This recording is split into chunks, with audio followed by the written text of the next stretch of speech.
Hello, everybody. I hope you're doing well today. I just wanted to do a simple little video. I'm going to read to you some books from the Elder Scrolls series. You probably have heard of the Elder Scrolls series, or at the very least, have heard of Skyrim. The Elder Scrolls V Skyrim, as that's one of the most popular games of all time, having sold tens of millions of copies. But regardless, even if you've never heard of the Elder Scrolls, you don't need to know anything about it too. Just relax and listen to some of these books. Now, for today, I'm going to read some food-themed books. So these are about cuisines in the Elder Scrolls, drinks and foods and the like. So go ahead and pour yourself a nice mug of tea, hot chocolate. Perhaps you like a bit of coffee in the evening. I've never been one for it myself, but it's popular. Maybe a nice tall glass of water, if that's your style. And settle down on a nice chair. Lie back on your bed. Whatever you want to do to get nice and comfortable. And I'll just read a few of these books for you. So, we're going to start off with, for you who know these games and are curious, all the books I'm reading are going to be coming from the Elder Scrolls Online. So, we're going to start with a book called Teas and Tisanes for Aches and Pains by Tilenra Sildreth. And the book goes like this. Alma's bone mend blend. This pleasant pico dates back well beyond the dawn of the Second Era. It remains a fairly obscure recipe, likely due to the rarity of its ingredients. The once abundant Tamriel plant fell prey to a leaf weevil infestation and never truly recovered. Despite its scarcity, the Tamriel leaf remains available from specialty dealers along the Topal coast of Elsewhere. Combined with a series of local ingredients, this fragrant blend greatly reduces the pain and duration of injuries of the bone. Ingredients: 6 cups of filtered water, 5 heavy spoonfuls of bone meal, 1 pinch of fire salts, 1/2 cup of granulated moon sugar, 2 shaven cork bulbs minced, 2 cups of willow anther distillate, 6 linen sachets of Tamriel pico. Directions: pour water into thoroughly cleansed basin. Add cork bulbs and fire salts. Bring the water to a roaring boil and remove from heat. Add Tamriel sachets to the water and set to steep for 7 minutes precisely. Remove sachets and strain out the minced cork bulb. In a separate pitcher, Mix the willow anther distillate with bone meal until smooth. Add bone meal solution and moon sugar to the still hot tea and stir the mixture until the bone meal solution and moon sugar dissolve completely. Serve warm for best result. Spiced skin peel simmer. A piquant blend of my own design, this tea cures all manner of skin ailments, including warts, blemishes, corpus lesions, hives, bug bites, and burns. Gathering some of these ingredients may present certain dangers that less experienced alchemists should avoid. Seek out a reputable dealer or hire an accomplished adventurer to help. Ingredients: 8 cups of purified water, 2 spoonfuls of fire salts, 1 Daedra heart thoroughly squeezed, 2 cups of scrib jelly, 2 cups of grated grawl skin, 6 linen sachets of Ralmu broken black pico. Directions: pour water into glass basin and bring to a roaring boil. Add fire salts. In a large stone mortar, muddle equal parts scrib jelly and grawl skin. A word of caution: take great care in the measuring of equal parts, as an overabundance of either ingredient can result in violent combustion. Squeeze Daedra heart over the mixture and discard the flesh in an appropriately enchanted receptacle. Add Ralmu sachets to the water and let steep for 8 minutes exactly. Quickly stir the Daedric jelly paste into the tea and allow to settle for 1 hour. Reheat for best result. And that's the end of Teas and Tisanes for Aches and Pains by Tilenra Sildreth. Let's move on to the book Cheeses of Skyrim, written by an author referred to only as B, the letter B. Let's jump in, beginning with the Hjalmarch and Hoffingar section. At the behest of my correspondents, I have made great efforts to restrict the contents of my travel journal so as to not lose my reader's interest.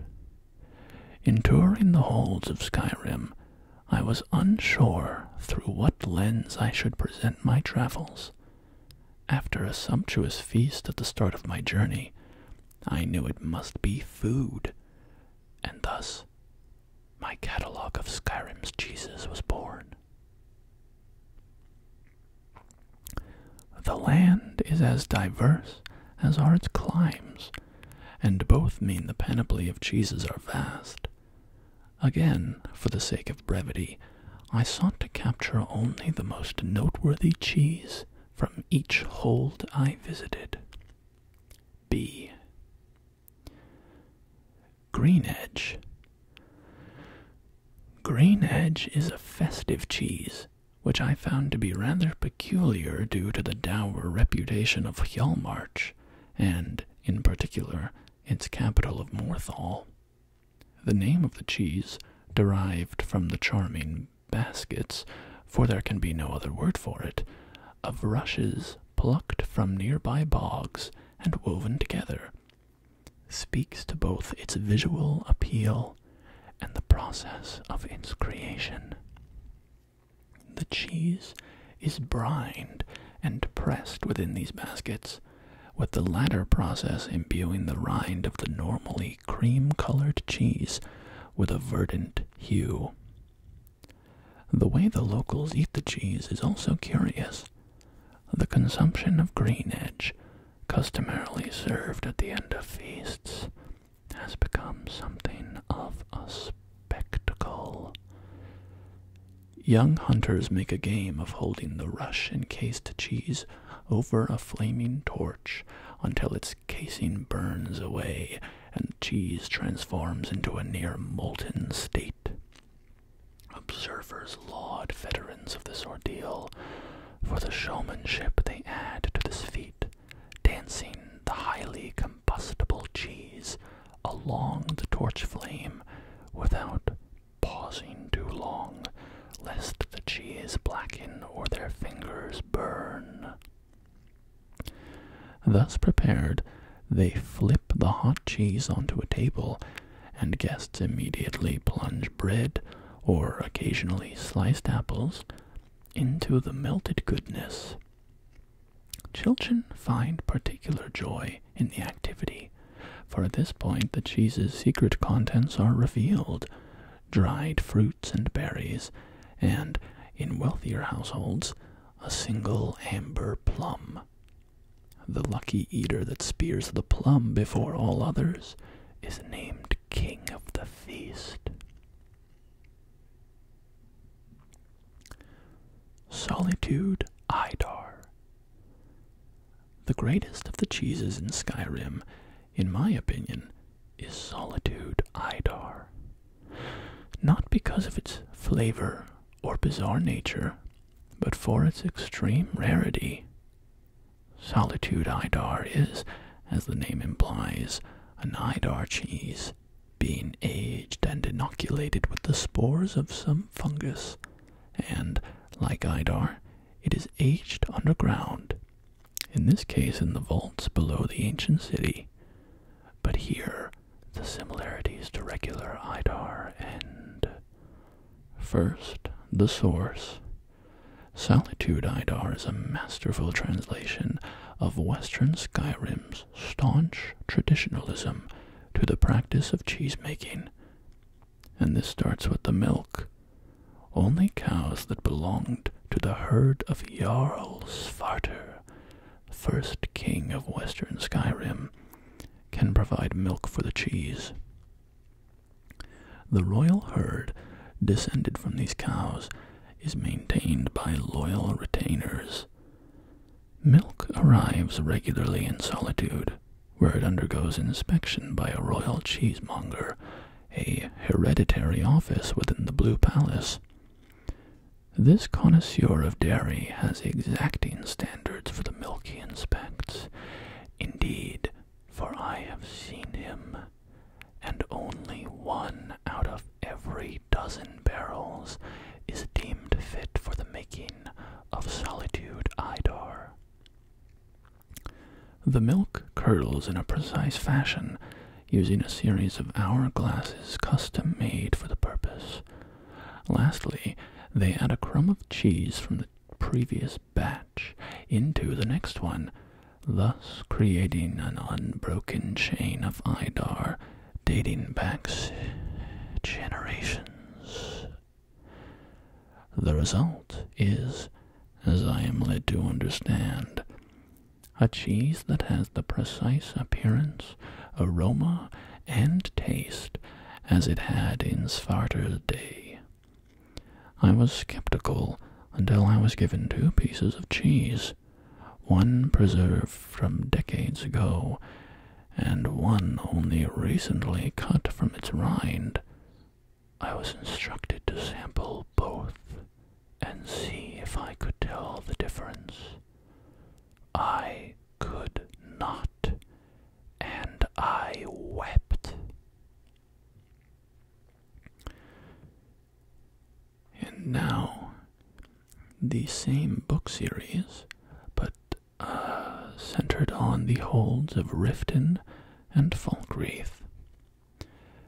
This continuation of my travel journal, which focuses on the cheeses prevalent in the holds of Skyrim, explores a land and its cuisine that is as diverse as the multitude of flavors that danced across my tongue. Again, for the sake of brevity, I sought to capture only the most noteworthy cheese from each hold I visited. Signed, B. Riftwash. Once reserved exclusively for the Jarls of Riften, Riftwash is a cheese with a glassy violet-black exterior, which belies a pallid and crumbly core. As a goat's milk cheese, it is uncommon in the more temperate of Skyrim's climes. Pressed to remove much of the water within the cheese, unlike the goat's milk cheeses of Stormhaven, which the Bretons prize for moistness, Riftwash is comparably dry. Rumor says that the cheesemakers bathe wheels of Riftwash in the muddy waters of Lake Hunrich, which results in its dark hue. This is, of course, an outrageous falsehood. In truth, the cheese is washed several times in Riften's famous blackberry mead before being shrouded in wax, which has been dyed with blackberry must, a byproduct of the city's burgeoning mead works. Barrowast. The people of Falkreath seem to earnestly appreciate their hold's long-standing association with battle and death. The shops, and indeed many families, draw their names and personal heraldry from the seemingly boundless graveyard that abuts the city. It is no surprise, perhaps, that one of Falkreath's most reputed cheeses relies on the dead for a key part of its production. Barrowast, or more commonly barrow cheese, much resembles the common Idar cheese found throughout the holds of Skyrim. Whereas Idar cheese is aged in cellars or caverns, however, Barrowast is exclusively aged in barrows, the crumbling, draugr-infested tombs of Skyrim's dark past. Be it the stagnant air, the endlessly sweating stone, or the dark magic within its walls, the cheese gains an intense, earthy sweetness, punctuated with sharp notes I find impossible to resist. As an aside, I learned that Falkreath still practices an ancient Nord custom, the grave curd. According to the practice, a fresh farmer's cheese is interred atop a loved one's coffin. Every year, on the anniversary of the departed's death, the grave curd is exhumed, and a fifth of it is consumed by the bereaved. Many would balk at eating from a grave, but gods help me, the piece that was served to me was delicious. The next entry concerns the Reach and the Pale. I continue my travel journal through the holds of Skyrim, with this look at the cheeses of the Reach and the Pale. Again, for the sake of brevity, I sought to capture only the most noteworthy cheese from each hold I visited. Signed, B. Doe's Ire. Carthald and the Reach's rocky passes and sheer cliffs make goats the only practical animal for herders to keep. As such, The area's principal cheese is made with goat's milk and flavored with berries from the seemingly ubiquitous juniper bushes that grow across the region. Most curious about this cheese is not its flavor, which I find cloyingly salty, but rather its strange role in the politics of the area. The Reach often gives rise to rebellious and ambitious rulers. They live under the armed watch of soldiers from Solitude or Evermore, who often do what they must to suppress the lust for conquest that seems to beat in the heart of every Reach folk. In tramping down these ambitions, many of the Reach's traditions become suppressed, save for the making and eating of doe's ire cheese, so named because a goat doe's milk is curdled in the stomach of its own offspring to produce the cheese. The cheese is eaten on feast days, dear to the Reach, in stark disobedience of those that would suppress the Reach folks' spirit. Some say the cheese's salty profile comes from the tears of the doe, whose milk is soured in its offspring's carcass. Patriots of the Reach say the cheese is salted to remind those who eat it of the sorrows that befell the Reach, punishment for unfulfilled destiny. Bienost. Bienost is most curious among Skyrim's offerings, being more of a cheese of cheeses than a cheese in and of itself. It is almost exclusively eaten by the people of the Pale, who do so to mark the end of winter and the return of spring. As with many cheeses, Bienost almost certainly originated among the poor of the hold, though now high and low tables alike enjoy this delicacy. Made in the style of many of the hold's sausages, stuffed into the intestines of a slaughtered pig.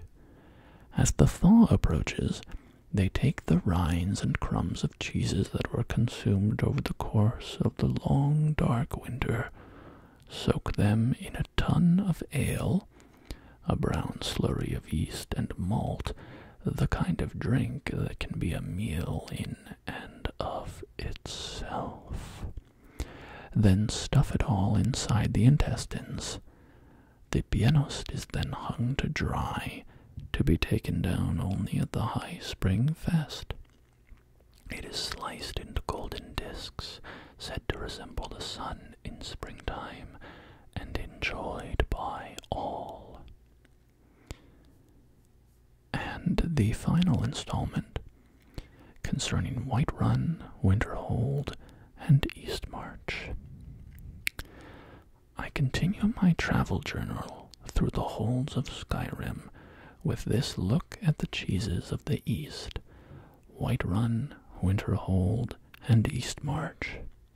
Again, for the sake of brevity, I sought to capture only the most noteworthy cheese from each hold I visited. Signed, B. Ald Umber.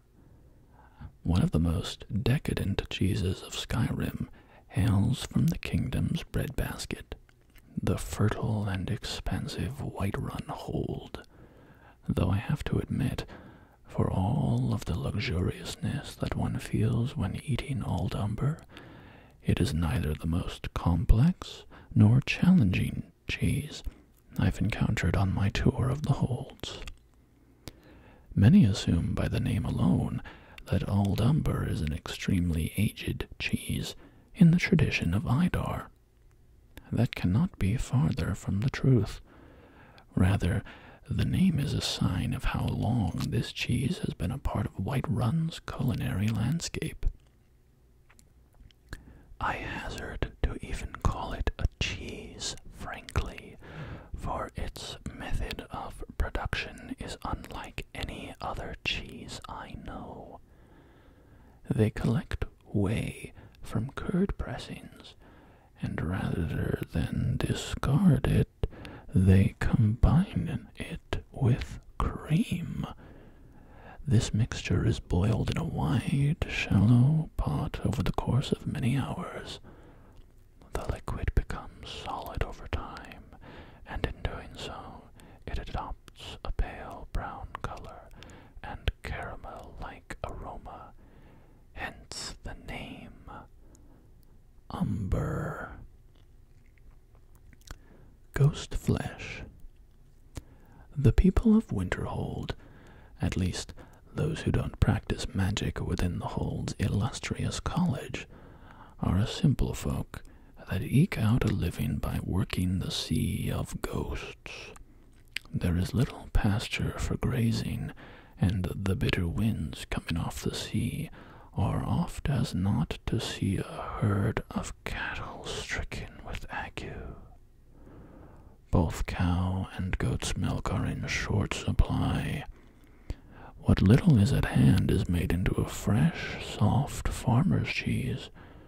But despite the humble circumstances, the people of Winterhold make one of the most delicious cheese dishes I've ever experienced. The elderly and the children of the Hold, too young to brave the waters of the Sea of Ghosts, spend the day collecting seaweed, which they dry for several weeks. The simple farmer's cheese is smoked over a pile of burning seaweed, imbuing it with an aroma of the sea. It is then, and this is the most marvelous part, baked, being wrapped in a pastry that is composed of flour and horker suet. This permits the brave fisherfolk to eat while working the sea, where often they can only spare one hand at a time. When freshly baked, the molten innards of these dumplings steam and crackle, while the crust remains flaky and light, as though one were biting into the flesh of an ethereal creature. They are best enjoyed after walking several hours on Winterhold's frozen shore, chased by the onset of dusk. Mammoth cheese. The good people of Eastmarch, who proved such kind hosts to me on my travels, will likely never forgive me for glossing over their contributions to the art of cheese-making, but given the number of giant camps within the Hold's borders, I would be remiss if I did not take this opportunity to wax on the singular dish mentioned in every bedside fable about Skyrim. Mammoth cheese, the single commodity produced by giants. It is a cheese of a primitive sort. They fill the stomach of a young mammoth to near bursting with the milk of a giant's mammoth herd. The milk curdles, and the resulting curds are placed into hide sacks and wrung to release moisture. What remains is a paste-like mammoth cheese, unappetizing to any connoisseur, and not worth the risk to acquire. What is worth remarking on, however, is the strange behavior of giants that graze their herds near the sulphurous pools in the countryside. They take their sacks of curds and boil them in the mineral-rich waters, giving the cheese a pleasing and complex bouquet that I can only liken to ash used in glass-making, called potash. Once this is done, the mammoth cheese becomes something worthy of the finest tables in all the land. And that is the end of the cheeses of Skyrim. I have one more book for us today. Nord Cuisine by Gilbert Baker. We'll start with the savory edition.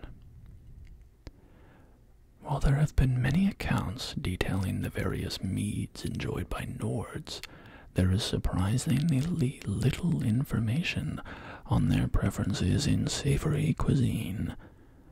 While Nord recipes may not be as thrilling or complex as those of some other cultures, I believe them still worthy of note. There are many delicacies to be had on Nord feasting tables. They are a hearty people who drink and eat with more passion and vigor than any others I've met. Tasteless food represents as much an insult to them as cowardice on the battlefield. I shall transcribe my explorations through their cuisine here. Horker soup. There is an abundance of horkers in Skyrim. While they may not look entirely appetizing on the surface, they represent a wealth of untapped, delicious potential. And as Nords are wont to do, they've taken a form of sustenance and made a stew out of it. I suppose it only makes sense.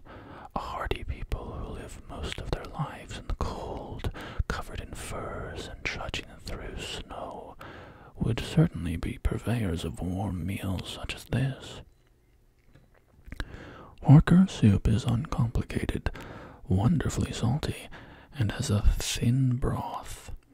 It's best served with a warm loaf of bread to sop up the last dredges. Hot apple cabbage stew. This stew is a basic Nord household favorite. Ordinarily, a dish this simple might not be worth mentioning in a book on cuisine, but not in this case. While the recipe for the hot apple cabbage stew is simple, the taste and comfort of consuming such a dish is far from it. For many Nords, this meal reminds them of their youth, though there is some debate over the method of cooking the stew, mainly in the use of the apples. A strict divide exists between those who believe in mashing and those who believe in cutting. I myself have sampled both and found them to be equally delicious. This is not an opinion I would share with the Nord, however. Most favor one over the other, usually to a violent degree. Mammoth steak. Those who first looked upon the mammoths of Skyrim and thought, "I think I'd like to eat that," greatly inspire me. Nords are known for their staunch bravery. Only a people so averse to cowardice would think to make a meal out of something so colossal. While much of the animal is tough and inedible, the loin is exquisitely tender. Cutting a slice from this impressive part of the beast yields a flank of meat that can be seared or broiled. Seared slaughterfish. I do not envy those who venture into murky waters in order to catch the creatures needed to make this meal. I am entirely grateful to them, however, for it is their bravery that allows us to experience the deliciousness of the seared slaughterfish. The proper Nord tradition requires the cook to sear the fish, once picked clean of bones, of course, until the skin is blackened. Some prefer to cook the flesh slowly by wrapping the fish in cabbage leaves, searing the skin as the very last step before consumption. Both methods work equally well, in my opinion. And now on to the sweets edition. While there have been many accounts detailing the various meads enjoyed by Nords, there is very little information on their preferences in cuisine. While Nord recipes may not be as thrilling or complex as some other cultures, I believe them still worthy of note. There are many delicacies to be had among Nords. They are a hearty people that drink and eat with more passion and vigor than any I've ever encountered. Tasteless food is as much an insult to them as cowardice on the battlefield. I shall transcribe my explorations through their cuisine here. Sweet treats. Honey-dipped apples. I would be remiss if I did not discuss the tart apples of Skyrim, a staple of Nord households. This fruit is as common in Skyrim as a mud crab along a riverbank. It can be eaten as nature intended, directly from a tree, or it can be used to enhance stews, meat dishes, or salads. Perhaps the best use is as a dessert. The ingredients for a honey-dipped apple are rather obvious. Simplicity is at the heart of most Nord recipes. The foundations are plain and uncomplicated, but the end result is truly a taste to experience. Apples are either served roasted or raw, then iced with a drizzle of sweet milk and honey. They are sticky, messy, sweet, and tart, and wholly wonderful. Snowberry crostata. On their own, snowberries are so tart as to be quite unpalatable. The same cannot be said of a snowberry crostata. Simpler than a pie, and yet no less delectable, this pastry perfectly marries the tartness of the berry with the sweetness of the bread to create a truly memorable experience. Enjoy this delicacy after a meal as a treat, or even early in the morning before the common Nord goes about his day. The versatile nature of the flavors make both options equally appealing. Jazz-Bay crostata. In contrast, the Jazz-Bay crostata is strictly a delicacy best enjoyed after a heartier meal. While it is most often used by mages, the distinctive sweetness of these grapes cannot be ignored by any who consider themselves a food connoisseur. The dark, sweet juice of the grape sinks into the dough to create a deliciously moist base, though it's sturdy enough to not be soggy. Some say this sweetness overwhelms, but I say they are absolutely wrong. Honey nut treat. Nords love their honey. It sweetens their mead perfectly, but that's not all. Popular in many a meadery across Skyrim, the honey nut treat is a sweet partner to any kind of drink. While messy, this sticky nut-studded dough can conveniently be skewered on a stick, so you can carry it anywhere. Whether you're traveling long distances or just enjoying a drink by the fire at your favorite inn, the honey nut treat is an enjoyable snack that everyone should try at least once. And I think that will bring us to the end of our culinary exploration of the Elder Scrolls today. I hope that you are feeling hungry or sleepy.